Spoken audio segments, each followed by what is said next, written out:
Donald Trump के राष्ट्रपति बनने के बाद अमेरिकी अर्थव्यवस्था को भारी नुकसान हुआ है कि ट्रंप की आर्थिक नीतियां खराब हैं, देशों की तुलना में अधिक नुकसान। नमस्कार साथियों, स्वागत है आप सभी का एक नई वीडियो में। यदि चैनल पर पहली बार विजिट किए हैं तो कृपया चैनल को सब्सक्राइब करें और बेल आइकन को प्रेस करें ताकि इस तरह की वीडियो का नोटिफिकेशन आप तक पहुंच सके। $11 ट्रिलियन, जी हाँ, $11 ट्रिलियन, ये कितनी बड़ी रकम है। दरअसल भारत की अर्थव्यवस्था आज $4.2 ट्रिलियन है, यानी कि हमारी जीडीपी से करीबन 2.5 गुना ज्यादा। इतना ही नहीं, दुनिया की दूसरी सबसे बड़ी अर्थव्यवस्था चीन, उसकी भी जीडीपी $18 ट्रिलियन है, यानी कि चीन की जीडीपी का करीबन 60%। इतनी बड़ी रकम की हम बात कर रहे हैं, लेकिन ये $11 ट्रिलियन है क्या? दरअसल इतना नुकसान हो चुका है अमेरिका को जब से डोनाल्ड ट्रंप ने शपथ ली है। इतना ही नहीं, इससे भी ज्यादा शॉकिंग डेटा मैं आपको अभी देता हूँ। पिछले 48 घंटों में अमेरिका के लोगों को $6 ट्रिलियन का चूना लग चुका है। जी हाँ, $6 ट्रिलियन की वेल्थ अमेरिकी मार्केट से वाइप आउट हो चुकी है। और उसके ऊपर दर्दनाक चीज़ ये हो रही है कि डोनाल्ड ट्रंप की जो इकोनॉमिक पॉलिसी है ना अमेरिका को लेकर, वो माइंडलेस है, वो सिर्फ एजेंडे पे चल रही है। और उन्हें जो ये टैरिफ सिर्फ चीन या अमेरिका के दुश्मन देशों पर लगाने चाहिए थे, उन्होंने दुश्मनों पर जितने टैरिफ लगाए हैं उससे ज़्यादा अपने दोस्तों पर लगा डाले हैं। इसीलिए अमेरिका दुनिया भर में डिप्लोमेटिकली आइसोलेट होता जा रहा है। यकीन मानिए, इस समय अमेरिकन डिप्लोमेट्स को शर्मिंदगी झेलनी पड़ रही है यूरोप के अंदर, एशिया के अंदर, और हर उस देश में जहां अमेरिका का अच्छा प्रभाव था, अच्छी इमेज थी, सब मटियामेट हो चुकी है। और इतना ही नहीं, खुद अमेरिकी जनता इसका दर्दनाक नुकसान झेल रही है। अब सोचिए, शेयर मार्केट से 11 ट्रिलियन की वेल्थ खत्म हो गई।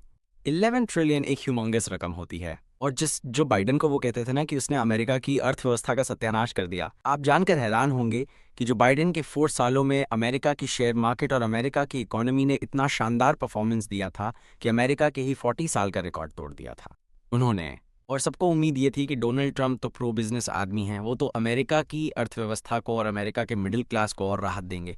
और अमेरिका की अर्थव्यवस्था जो इतने शानदार रास्ते पे जा रही है, आने वाले समय में वो और अच्छी होगी कि बस डोनाल्ड ट्रंप को एक काम करना है, अमेरिका का कर्ज कम करना है। लेकिन जो डोनाल्ड ट्रंप कर रहे हैं इस समय, वो तो अमेरिका के खिलाफ जा रहा है, वो भी बहुत भयानक तरीके से। और यकीन मानिए, चाहे तो मेरी बात आप लिख कर ले लीजिए कि आने वाले समय में डोनाल्ड ट्रंप हाईली अनपॉपुलर होने जा रहे हैं अमेरिका में। और अपनी पॉपुलैरिटी बढ़ाने के लिए वो फिर से उसी पुराने ढर्रे पर जाएंगे जिस पर आज तक अमेरिका का हर राष्ट्रपति चलता आया है, वो है युद्ध। आज तक अमेरिका में जितने भी राष्ट्रपति आए हैं ना, जब जब उनकी पॉपुलैरिटी अमेरिका में गिरती है, वो किसी देश पर युद्ध छेड़ देते हैं और अमेरिका की सुरक्षा के नाम पर अपने आप को विश्व नेता घोषित करते हैं, जिससे कि उनकी पॉपुलैरिटी थोड़ी बहुत बढ़ जाती है। डोनाल्ड ट्रंप का कहना यह था कि वो कभी भी ऐसे राष्ट्रपति नहीं बनेंगे, लेकिन जो उनकी इकोनॉमिक पॉलिसीज हैं, उनकी बदौलत आने वाले कुछ ही महीनों में उन्हें किसी न किसी देश के खिलाफ या तो युद्ध छेड़ना होगा या कॉन्फ्लिक्ट स्टार्ट करना होगा,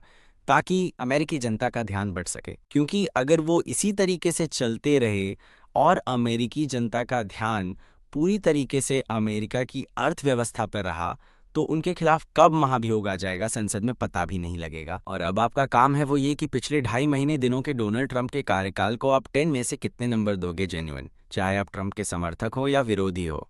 जेन्युइन नंबर दीजिएगा कमेंट सेक्शन में। फिलहाल इस वीडियो में इतना ही। आशा करता हूं आपको हमारी तरफ से दी गई जानकारी से आप संतुष्ट होंगे। तो इस तरह की अंदरूनी खबर के लिए आप चैनल को सब्सक्राइब करके ज़रूर रखिएगा। मिलते हैं अगले वीडियो में, तब तक के लिए आप अपना ख्याल रखिएगा। जय हिंद, वंदे मातरम, भारत माता की जय।